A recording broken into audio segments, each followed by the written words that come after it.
আমার স্বামী আমাকে অনেক ভালোবাসেন।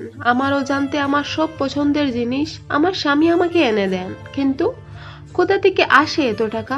আমি অবাক হয়ে যেতাম। আমার স্বামী একজন মধ্যবিত্ত হয়েও আমাকে এত দামি দামি উপহার কোথা থেকে এনে দেন। একদিন আমি আমার স্বামীকে জিজ্ঞাসা করলাম, কোথা থেকে এসব এনে দাও? আমার স্বামীর কথা শুনে আমার চোখ দিয়ে জল চলে আসলো। আমাদের পরিবারটা মধ্যবিত্ত হলেও সুখ শান্তির অভাব আমাদের সংসারে ছিল না। যেহেতু আমার শ্বশুর শাশুড়ি কেউ নেই, কিন্তু আমার স্বামী আমাকে ভীষণ ভালোবাসেন। দিনের পর দিন আমার পছন্দের জিনিস আমার সামনে এনে দেন। আমি কল্পনাতেও ভাবতে পারি না আমার স্বামী এত টাকা কোথায় পান। আমার বাবার বাড়ি অনেক ধন সম্পত্তি আছে, কিন্তু বাবার বাড়িতে যাওয়ার মতো আমার এখন কোনো রাস্তা নেই। যতদিন বাবা মা বেঁচে ছিলেন ততদিন আমার বাবার বাড়িতে অনেক আদর ভালোবাসা ছিল, কিন্তু বাবা মা মারা যাওয়ার পর দাদা বিয়ে করে নিজের সংসার নিয়ে ব্যস্ত। আর কিছুদিন আগে দাদার সাথে আমার ভীষণ ঝগড়া হয়, তাই বছর দিন হয়ে গেছে বাবার বাড়িতে আমি যাই না। আমার স্বামীও না।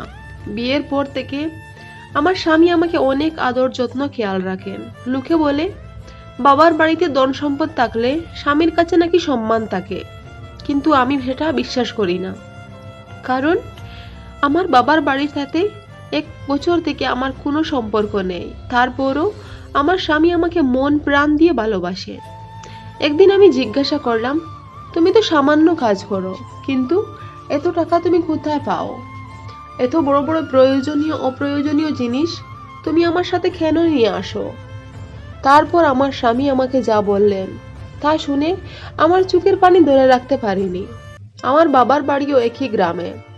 বিয়ের আগে আমার স্বামী বাইরে কোথাও কাজ করতেন, এক কথায় প্রবাসে থাকতেন। প্রবাস থেকে 6 বছর পর দেশে এসে আমার বাবার বাড়িতে বিয়ের প্রস্তাব দেন। আমার স্বামীর ঘরটা সিঙ্গেল দেখে আমার বাবা মা দাদা সবাই বিয়েতে রাজি হয়ে যান। তারপর আমাদের বিয়েটা হয়ে যায়। বিয়ের পর আমার স্বামী এখানে একটা কাপড়ের শোরুমে কাজ করেন। মাসে স্যালারি আসে 10,000 টাকা। এর মধ্যে সংসারের সব খরচ, তারপর এক্সট্রা আমার জন্য মাসে মধ্যে অনেক গিফট, যা আমি কল্পনাতেও ভাবতে পারি না। আমার স্বামী আমাকে এমন একটা কথা বলেন যার জন্য আমার ভীষণ খারাপ লাগে। আমার স্বামী যখন প্রবাসে ছিলেন তখন একটা মেয়েকে নাকি বিয়ে করেছিলেন। মেয়েটাকে পছন্দ করেই বিয়ে করেছিলেন।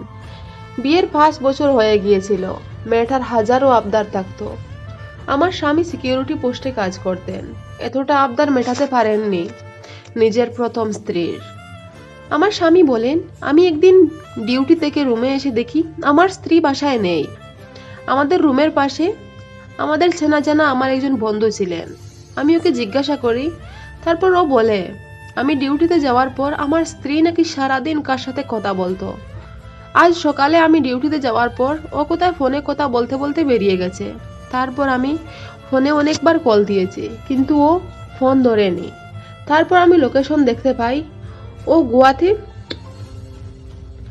ওর লোকেশনটা গোয়ায় দেখাচ্ছিল। হাজার হলেও আমার স্ত্রী, আমি ভালোবেসে ওকে বিয়ে করেছি। ওর আমার কাছে আবদার ছিল ওকে নিয়ে গোয়ায় বেড়াতে যাব। আমি প্রতিজ্ঞা করেছিলাম, এই মাসের মাইনে পাওয়ার পর আমি তোমাকে নিয়ে গোয়ায় যাব বেড়াতে। কিন্তু ও আমার উপর ভরসা রাখতে পারেনি। আমার বুকে ছুরি মেরে অন্য ছেলের হাত ধরে আমার থেকে দূরে সরে গেল। ওর লোকেশনে আমি ওর কাছে অবধি পৌঁছেছিলাম। আমি ওকে ফিরিয়ে নিয়ে যেতে চেয়েছিলাম, কিন্তু ও হাজারো লোকের সামনে আমাকে অপমান করে সবার সামনে আমার কাছ থেকে ডিভোর্স চাইলো। তখন আমার আর কিছু করার ছিল না। আমি না চাইতেও বাধ্য হয়ে ওকে ডিভোর্স দিলাম। তারপর প্রবাসে আর মন বসছিল না। বাড়িতে চলে এলাম। এখানে এসে একা একা দিন কাটছিল না। তোমাকে যখন দেখলাম তখন তোমাকে আমার ভীষণ পছন্দ হলো, তাই নিজের পুরনো কষ্টগুলো ভোলার জন্য তোমাকে বিয়ে করলাম। মনে শুধু একটাই ভয় থাকতো, আগের মতো যদি তুমিও আমাকে ছেড়ে চলে যাও।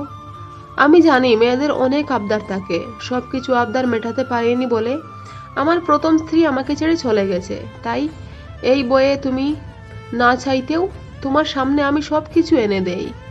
এই টাকাটা কোথায় পাই জানো? আমি যে মহলে কাজ করি সেখানে খুব ভালো একজন স্যার আছেন। প্রতিদিন দুপুরবেলা 100 টাকা করে আমাকে খাওয়ার জন্য দেন। আমি এই টাকাটা খরচ না করে রেখে দেই তোমার জন্য, যাতে তোমার সাথে কিছু আনতে পারি। আমার স্বামীর কথাগুলো শুনে আমার হৃদয়টা ফেটে যাচ্ছিল, কারণ ও যখন এই কথাগুলো বলছিল তখন মনে হচ্ছিল যে ওর বুকটা ফেটে যাচ্ছে।